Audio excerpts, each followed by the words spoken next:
त्यानहाई जंगल की घुटन भरी सीमाओं के अंदर पहले से ही भारी आसमान तेजी से एक गहरी छाया में बदल गया। हवा आने वाली बारिश और ओजोन की धातु जैसी महक से भरी थी। फोंग यी एक सीधी आकृति की तरह सीधे उस भयानक तूफान में चढ़ गया। वो तुरंत तेज रफ्तार बिजली की लगातार चकाचौंध करने वाली गरज में डूब गया। नीचे जमीन पर बू, जो अभी भी हाल की भयानक लड़ाई से शारीरिक रूप से हिल रहा था, तेजी से बेचैनी से काम करते हुए एक मजबूत चमकता हुआ मिट्टी का बचाव शील्ड खड़ा किया, जिसने शुरू की बारिश को रोक दिया। उसने हैरान और सहमी हुई नजरों से देखा। उसे यकीन था कि यह फोंग यी की पूरी तरह से आत्मघाती पागलपन की हद थी, जिसके पास साफ तौर पर तेज गुस्से वाली पायरो एसेंस आग की शक्ति थी कि वो इतनी ही शुद्ध जंगली इलेक्ट्रिकल शक्ति से जानबूझकर लड़ रहा था। भू का जबड़ा कस गया। वो जानता था कि अगर दो ऐसी बुरी तरह से विरोधी मूलभूत शक्तियां आपस में मिलीं और सच में टकराएं तो वो सिर्फ नुकसान नहीं बल्कि पूरी तरह से विनाश को सुनिश्चित करेंगी। उसे वो बुनियादी नियम याद आए जो हर कल्टीवेटर को सिखाए जाते थे। दो शक्तियों वाले अभ्यासियों में हमेशा एक हावी मुख्य शक्ति होती है और दूसरी उसको स्थिर करने वाली मददगार शक्ति होती है। दो अत्यधिक टकरार वाली एनर्जी कभी भी एक स्थिर जिंदा शरीर में एक साथ मौजूद नहीं हो सकती। फोंग यी को उस गूंजते अव्यवस्थित इलेक्ट्रिकल एनर्जी में पूरी तरह से घिरा देखकर एक भयानक शक उभरा। क्या इतना बड़ा पदवी वाला सीलर सच में इस बुनियादी नियम से अनजान था? बस उसी पल स्वर्गीय बिजली का एक विशाल आंखों को चौंधिया देने वाला झटका, जो एक पुराने खंभे जितना मोटा था, सीधे फोंग यी से टकराया। लेकिन बू जैसी बड़ी चोट की उम्मीद कर रहा था, उसके बजाय फोंग यी के चेहरे पर एक गहरा, लगभग शांति भरा आत्मविश्वास दिखा। जब उसकी दाईं आंख से गहरी चमकदार ब्लू इलेक्ट्रिकल एनर्जी निकलने लगी तो पूरे रणभूमि में एक धीमी शक्तिशाली गूंज फैल गई और वो बाहरी शक्ति पूरी तरह से और बिना किसी कोशिश के उसके अंदर मिल गई।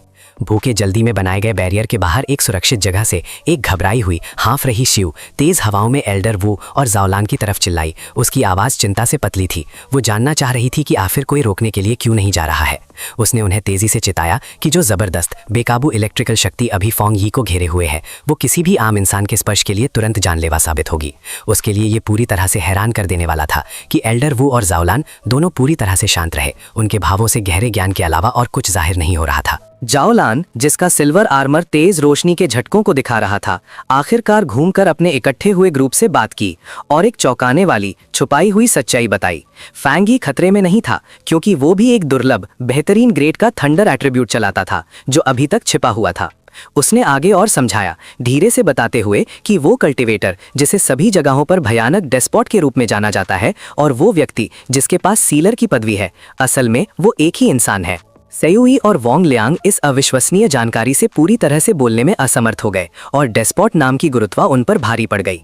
सेयू ने तुरंत सोचा कि भले ही दो एलिमेंटल एट्रीब्यूट्स रखना कल्टीवेशन के इतिहास में अनोखा नहीं था, लेकिन फोंग यी का कुल शक्ति स्तर, खासकर ऐसी दो अत्यधिक शक्तियों को मिलाना, विशाल से कम नहीं था। ये ब्रह्मांडीय स्तर की एक अनियमितता थी। जाओलान ने माना कि जब उसने ये सुना था तो उसकी शुरू की आंतरिक प्रतिक्रिया भी बिल्कुल ऐसी ही थी।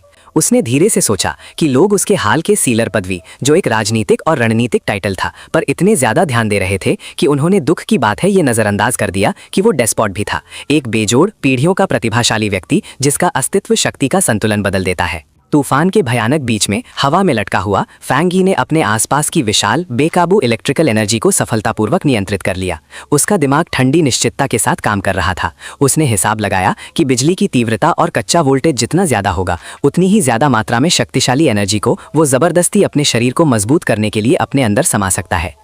अब चमकदार चट-चट करती ब्लू इलेक्ट्रिसिटी के चीखते केंद्रित चक्रवात से घिरा हुआ उसने गुस्से वाले आसमान में चिल्लाया। उसकी आवाज तेज बारिश में जोर से गूंज रही थी और ज्यादा शक्ति की मांग कर रहा था। उसने घोषणा की कि उसे सच में संतुष्ट और पूरा महसूस करने के लिए बढ़े हुए क्यू रिजर्व्स की तेज बेचैनी भरी जरूरत थी। बहरे कर देने वाले इलेक्ट्रिकल मेलस्ट्रॉम में लटके हुए फैंग यी ने कच्ची जलन देने वाली स्वर्गीय लाइटनिंग का उपयोग अपने शरीर को विधिवत तरीके से निर्माण और मजबूत करने के लिए किया।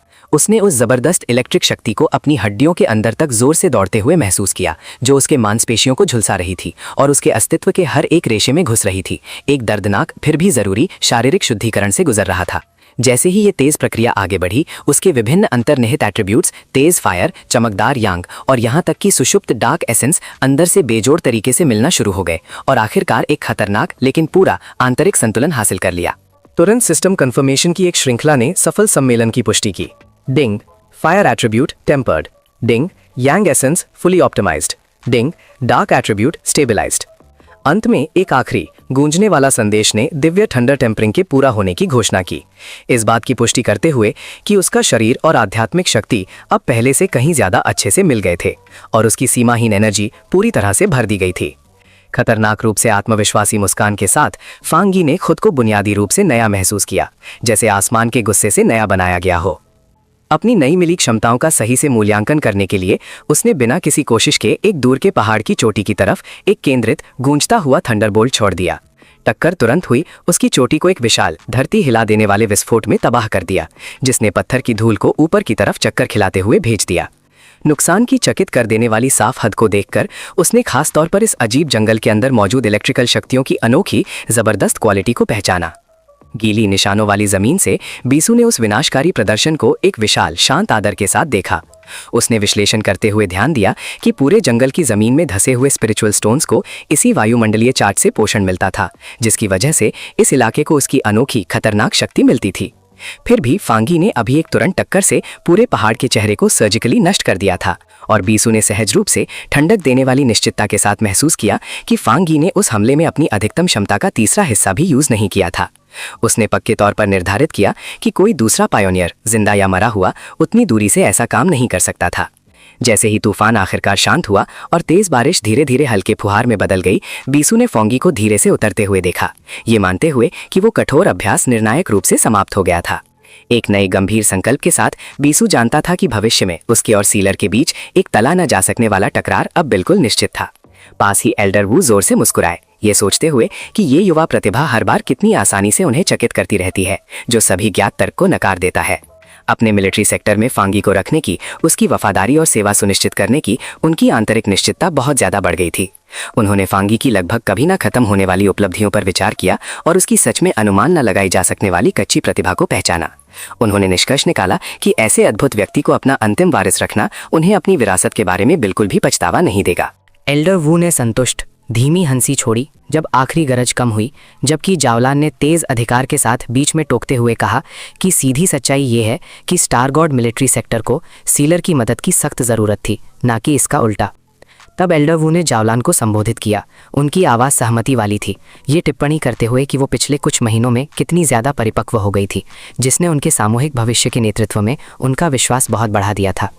एक स्पष्ट रूप से घबराई हुई जावलान ने घबराहट में सवाल किया कि क्या वो ऊंचा बयान सच में सही था, जावलान की तरफ हल्की छिपी हुई दुश्मनी के साथ बगल में देखते हुए। तब एल्डर वू का ध्यान हल्के से दूसरी तरफ गया और लिन येई को शांत केंद्रित ध्यान में अभी भी तूफान की बची हुई एनर्जी खींचती हुई देखकर उनके अनुभवी दिमाग में तुरंत एक नई चतुर योजना आई। शायद उन्होंने सोचा वो इसके बजाय उसको निमंत्रण दे सकते हैं। फोंग ये, जो अब नियंत्रित स्थिर शक्ति फैला रहा था, धीरे से अपनी कजिन लिन यी के पास उतरा, जो अभी भी गहराई से डूबी हुई थी और तूफान के वायुमंडलीय चार्ट से बची हुई प्रचुर स्पिरिचुअल एनर्जी को धीरे धीरे खींच रही थी। उसकी लाल आंखें हल्की सी चमक रही थी जब उसने उसकी तरफ देखा और उसने उसे धीरे मजबूत लहजे में निर्देश दिया कि ये एक असामान्य कीमती मौका है और उसे हर आखिरी बूंद को एब्जॉर्ब करने के लिए अपनी कोशिश को बढ़ाना होगा।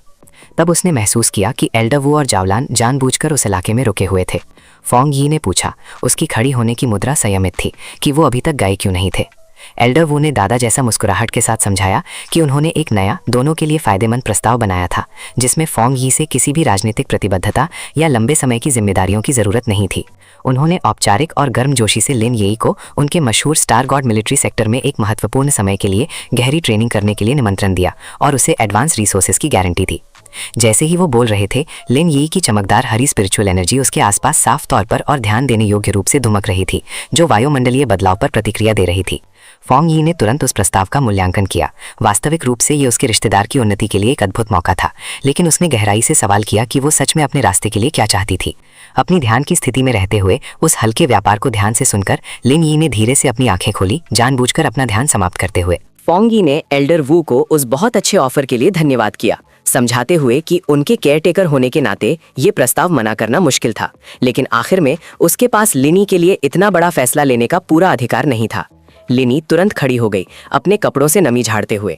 जब फोंग यी ने हल्के से पूछा कि क्या उसका ट्रेनिंग सेशन पूरा हो गया है, तो वो सीधे घूमी अपने कजिन को छोड़कर एल्डर वू से बात करने के लिए। उसने साधारण लेकिन मजबूती से कहा कि वो ये मौका ठुकरा देगी। सीधे उन बुजुर्ग नेता को देखते हुए उसने इस बड़े जेस्चर के लिए धन्यवाद किया, लेकिन मजबूती से दोहराया कि वो परिवार के सुरक्षा छत्र को छोड़ना नहीं चाहती थी। मना करने की रफ्तार से हैरान होते हुए भी शांत रहते हुए एल्डर वू ने उसके पक्के फैसले के पीछे का कारण पूछा। लिनी ने अपना दृष्टिकोण साफ साफ बताया, मानते हुए कि उसकी वजह शुरू में थोड़ी बचकानी या बहुत ज्यादा जज्बाती लग सकती है। उसने माना कि अगर उसका एकमात्र असली कारण सिर्फ अपने कजिन को राजनीतिक शोषण या उलझन से बचाना होता तो ये इस बड़े ऑफर का अपमान होता। लेकिन उसने आगे कहा, एक समर्पित पायोनियर और एक बनने की कोशिश कर रही एक्सपर्ट होने के नाते उसके अंदर खुद के आदर और महत्वाकांक्षा की तेज भावना है। उस बुजुर्ग पर टिकी एक पक्की अटल नजर के साथ उसने ये गंभीर इरादा घोषित किया कि वो दुनिया में जो कुछ भी डिजर्व करती है वो सिर्फ अपनी काबिलियत, ताकत और पूरी मेहनत से हासिल करेगी, अपने कजिन के बड़े प्रभाव या रेपुटेशन से पूरी तरह अलग। फोंगी पल भर के लिए हैरान रह गया। उसका चेहरा उत्सुकता से हैरानी में बदल गया। वो सच में चकित था कि उसकी अक्सर निर्भर रहने वाली कजिन ने आखिरकार इतनी गहरी परिपक्वता और आध्यात्मिक आजादी पाली थी। एल्डर वू अपने राजनीतिक प्रस्ताव के ठुकराने से बिल्कुल भी बुरा नहीं माने। खुल के और सच्चे दिल से हंसे और तुरंत मंजूरी का एक बड़ा इशारा दिया। उसने उसकी आज़ादी को नज़रअंदाज करने की कोशिश करने के लिए सच्चा अफसोस जाहिर किया और वादा किया कि वो उसकी खास प्रगति पर नजर रखते रहेंगे, उसे अपने तरीके से अपनी पूरी क्षमता हासिल करने के लिए प्रोत्साहित करेंगे। एक साफ तौर पर खुश लेनी ने गंभीर वादा किया कि वो उनकी उम्मीदों से आगे सफल होगी। सीन फिर उस रात देर से फोंगी के निजी विला में चला गया। जब वो और लिनी चमकदार पत्थर की सीढ़ियां चढ़ रहे थे तो सिर्फ कल्टीवेशन एनर्जी की हल्की आवाज आ रही थी। अंधेरे में फोंगी अंदर ही अंदर अपने हाल ही के बड़े बदलावों की समीक्षा कर रहा था। उसने सोचा कि उसके तुरंत के ची भंडार की समस्या हल हो गई है, लेकिन अब उसे अपने नए ट्वाइलाइट फायर एट्रीब्यूट का बेहतर इस्तेमाल करना जरूरी था। इसके अलावा उसने जो बहुत ज्यादा मुश्किल और जटिल मोर्टेलिटी मार्क क्षमता हासिल की थी वो एक उलझा हुआ गुप्त समस्या थी जिसे उसे अभी भी ठीक करना और मास्टर करना था। ऊपर की मंजिल पर पहुंचते ही लिन ई अचानक रुक गई। उसकी आंखें छोटी हो गईं और उसने दरवाजे की तरफ इशारा किया। धीमी आवाज में अपने कजिन से पूछा कि कोई उनके मुख्य दरवाजे के ठीक सामने क्यों झुका हुआ बैठा है। वो व्यक्ति हिला, थकावट से ऊपर देखा, जिससे सू चिंग्याई का धूल भरा थका हुआ चेहरा दिखा। उसने दर्द से अंगड़ाई ली। आखिरकार उनकी वापसी की घोषणा की। सफर के कारण उसकी आवाज बैठ चुकी थी। उसकी अचानक मौजूदगी और थकावट से हैरान फोंग ई आगे बढ़ा और सू चिंग्याई से पूछा कि वो एसोसिएशन हॉल्स में आराम करने की बजाय यहाँ क्यों इंतजार कर रही थी। सू चिंग ने जल्दी से समझाया कि उत्तरी सीमा के पास एक गंभीर बढ़ता हुआ संकट हिंसा के साथ फूट पड़ा है। एक ऐसी भयानक घटना कि यूवी सिटी के कैप्टन ने दूर टिटाई सिटी में उनके स्पिरिट एसोसिएशन से तुरंत मदद मांगी है। फन ई की आंखें छोटी हो गईं और उसने पूछा कि कैप्टन अभी कहाँ है। सू चिंग्याई ने गंभीरता से जवाब दिया कि कैप्टन बुरी तरह जख्मी है, मुश्किल से जिंदा है और उनके केंद्रीय मेडिकल हीलिंग वार्ड में जल्दी से इलाज किया जा रहा है। उसने विस्तार से बताया कि कैप्टन ने यू सिटी में आई आपदा से भागने के लिए एक जरूरी संदेश देने के लिए बहुत कोशिश की, सब कुछ दांव पर लगा दिया। जब कोई और रास्ता नहीं बचा तो उसने खासकर सीलर की व्यक्तिगत तुरंत मदद मांगी है। आज की मनवा में हम देखेंगे कैसे एक कमजोर लड़का बनता है दुनिया का सबसे खतरनाक शिकारी। कुर्सी की पेटी बांध लो क्योंकि ये सफर आसान नहीं होने वाला। तिताई स्पिरिट एसोसिएशन मेडिकल सेंटर के अंदर हवा में एंटीसेप्टिक की तेज सुगंध थी और मेडिकल मशीन की हल्की आवाज थी। फैंग यी और सू चिंग यिंग जल्दी पहुंचे घायल कैप्टन को ढूंढने। वो उन्हें एक शांत हल्के नीले कॉरिडोर में मिली, इंतजार करती हुई। चैन रुओ छोटे बिखरे हुए गहरे बालों वाली एक जवान औरत हिम्मत और थकान का एक उदाहरण थी। उसके चेहरे के कुछ हिस्सों पर और हाथ पैरों पर मोटे सफेद पट्टियां लिपटी हुई थी जो हाल ही में हुए जख्म को दिखा रही थी। अपना नाम सुनकर वो तेजी से घूमी। थकान के कारण उसकी हरकत थोड़ी अजीब थी। ये साफ गर्म आवाज सू चिंगिंग की थी जो फैंग यी के साथ आई थी। चिंग यिंग, चैन रुओ ने जवाब दिया। उसके थके हुए चेहरे पर सच्ची राहत दिखी। उसने खुशी से सू चिंगिंग को देखा, फिर उसकी नजर उस आदमी पर पड़ी जो उसके बगल में शांति से खड़ा था। चैन रुओ ने फैंग यी को देखा, उसके शांत जज्बे को देखते हुए, और डर कर उसकी पहचान पूछी। सू चिंगिंग आगे बढ़ी, उस बदलाव को आराम से समझते हुए। रुओ, ये फैंग यी है, ताइथाई सिटी के सीलर और कैप्टन। कैप्टन फैंग यी, ये चेन रुओ है, यूएस सिटी की कैप्टन। चेन रुओ ने तुरंत और पूरी तरह से पहचान लिया। उसकी पेशेवर शांति जल्द ही घबराहट और जरूरत में बदल गई। अपनी आदत से मजबूर होकर उसने फैंग यी के हाथ पकड़ लिए। उसकी पकड़ उनके हाथ के खिलाफ थोड़ी गीली और रूखी थी। उसने उन्हें अपने करीब खींच लिया। उसकी आवाज नीचे चली गई और उसने मदद के लिए बेचैनी से दरख्वास्त की। उसने बताया कि यूएस सिटी में हो रहा गड़बड़ ऑफिशियल जानकारी से कहीं ज्यादा खतरनाक था, जो निश्चित रूप से बताए गए A+ क्लासिफिकेशन से ऊपर था। आपको हमारी मदद करनी होगी, उसने जोर दिया। उसकी आंखों में घबराहट साफ थी। उसने इतनी बड़ी तबाही को संभालने के उनके मशहूर अनुभव का हवाला दिया और ताइथाई की समस्या को लेकर उनकी चर्चा किए गए अंधेरे फुसफुसाहट का भी जिक्र किया। फोंग ये शांत रहे। उनका निरीक्षण सोच समझकर और तेज था। वो पीछे नहीं हटे, बस उनकी आंखों में देखते रहे, उनकी परेशानी और उनकी बातों की गहराई को समझते हुए। अपनी ज्यादा जिद को पहचानते हुए, जो आम पेशेवर शिष्टाचार का उल्लंघन था, चेन रुओ ने तुरंत अपनी पकड़ छोड़ दी और एक कदम पीछे हट गई। उसने जल्दी से माफी मांगी, अपनी हिम्मत को, अपनी गहरी परेशानी और उन्होंने जितना नुकसान झेला था उसका कारण बताया। शुरू में इस गड़बड़ को सिर्फ बी लेवल की घटना माना गया था, लेकिन चेन रुओ ने कई पायोनियर्स के पूरी तरह से गायब होने की रिपोर्ट दी। उसका पूरा स्क्वाड खत्म हो चुका था। बैकअप टीम बिना किसी निशान के गायब हो गई थी और उसकी शक्तिशाली बहन भी उनमें से थी जिसे ढूंढा नहीं जा सका। फैंग यी ने इस जानकारी को गंभीरता से लिया। उसका चेहरा हल्का सा सख्त हो गया। उसको ये बहुत अजीब लगा कि सिर्फ बी लेवल की घटना से इतना बड़ा पूरा नुकसान हो सकता है, खासकर ये देखते हुए कि आसपास के शहरों में भी आम गड़बड़ियों को संभालने के लिए काबिल पायनियर्स होने चाहिए। परेशान कैप्टन को देखते हुए फैंग यी ने एक सीधा सवाल पूछा। उसकी आवाज धीमी और स्थिर थी। क्या ये पायनियर्स, जिसमें तुम्हारी बहन भी शामिल है, सच में मर गए थे या सिर्फ लापता है? चेन रुओ ने बेबस होकर सिर हिलाया। मेरे पास पक्की जानकारी नहीं है, हमने बस सबसे कांटेक्ट खो दिया। सू चिंगिंग ने यह पहचानते हुए कि वो औरत लगभग होश खो रही है, धीरे से बीच में आई।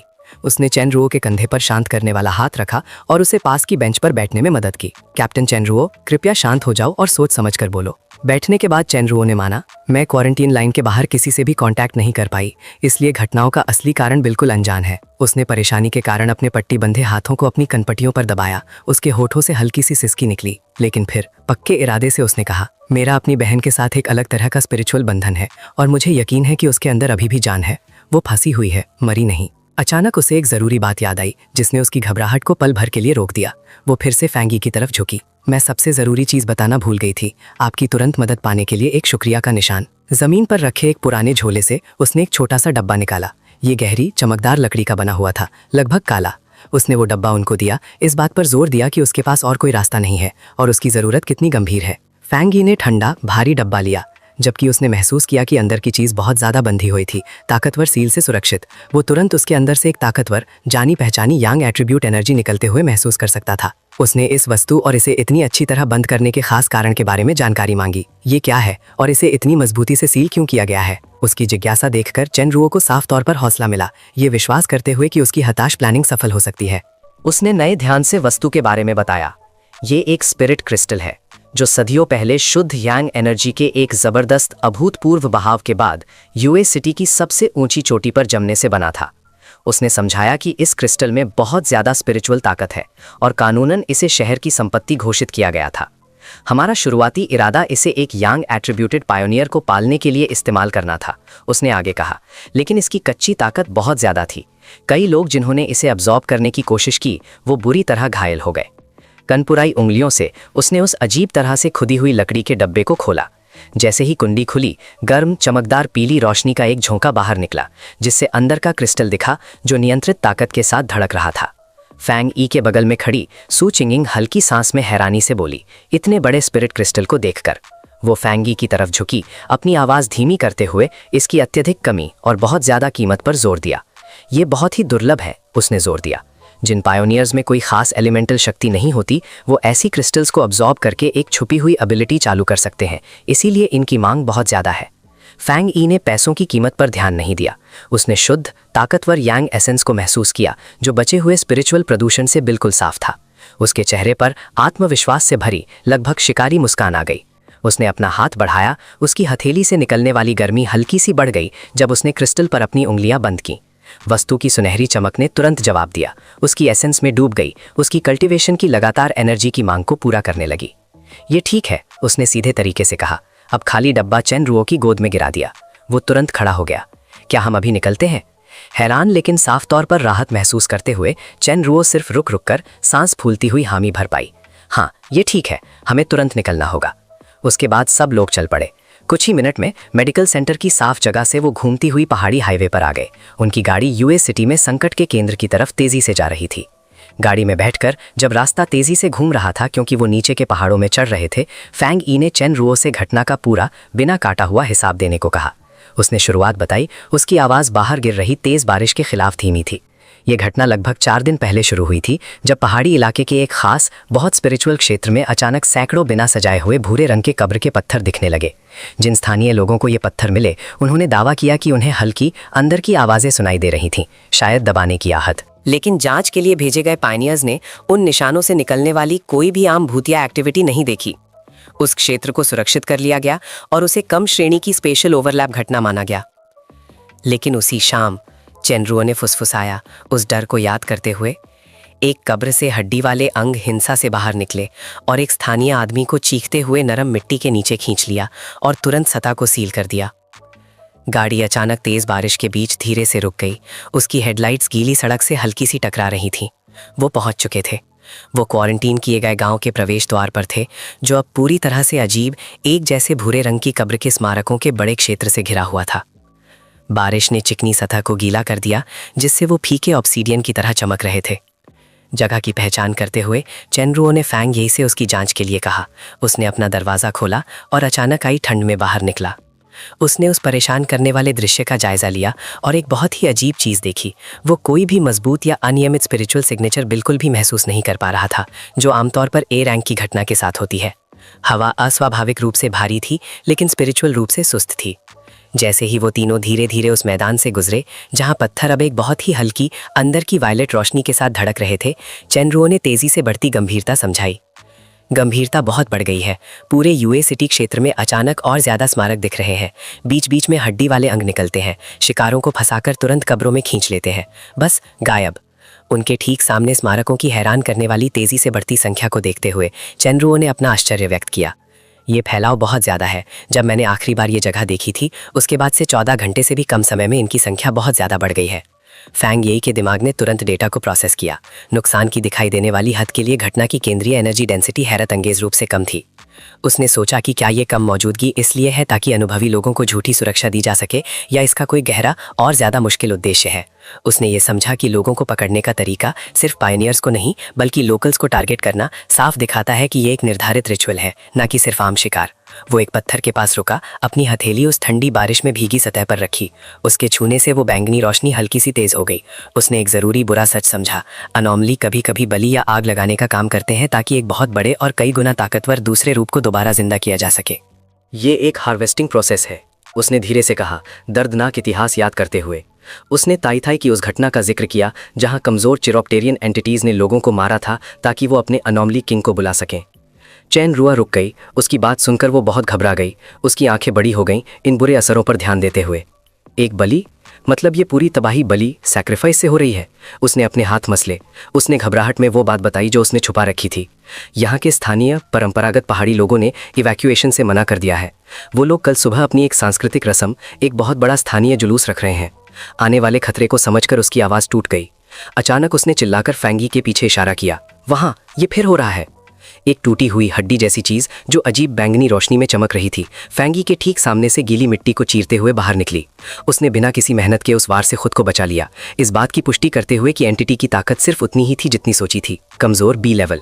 उसने अपनी आग वाली तलवार चमकती सुनहरी लाल ऊर्जा का झरना निकाली और उस अंग को एक ही सफाई से बीच से काट दिया।